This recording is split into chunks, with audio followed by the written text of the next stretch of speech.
मित्रों, क्या आप जानते हैं महाकाली के पैरों के नीचे क्यों आ गए थे भगवान शिव? तो आइए जानते हैं। मित्रों, माँ दुर्गा की 10 महाविद्याओं में से एक है महाकाली, जिन्हें काले और डरावने रूप की उत्पत्ति राक्षसों का नाश करने के लिए हुई थी।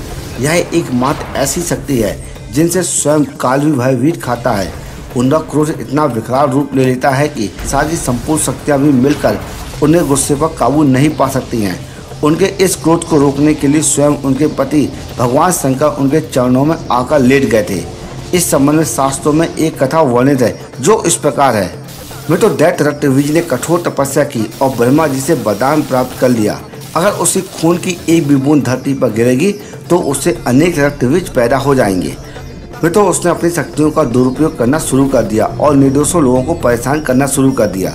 धीरे धीरे उसने अपने आतंक तीनों लोगों में मचा दिया। देवताओं ने उसे युद्ध के लिए ललकारा। भयंकर युद्ध का आगाज हुआ। देवता अपनी पूरी शक्ति लगाकर रक्तबीज का नाश करने में तत्पर थे, मगर जैसे ही उसके शरीर की एक भी बूंद खून धरती में गिरती, उससे अनेक रक्तबीज पैदा हो जाते।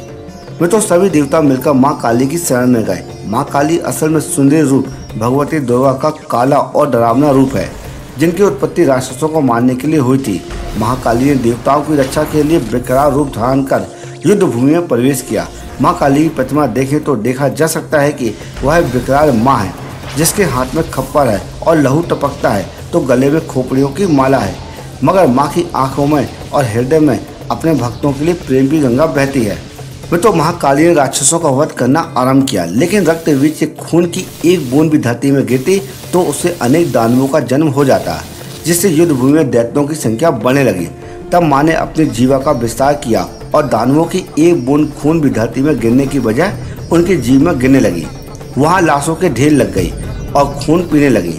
इस तरह माँ काली ने रक्तबीज का वध किया, लेकिन तब तक माँ काली का गुस्सा इतना विकराल हो चुका था कि उनको शांत करना जरूरी था, मगर कोई भी उनके समीप जाने से डर रहा था।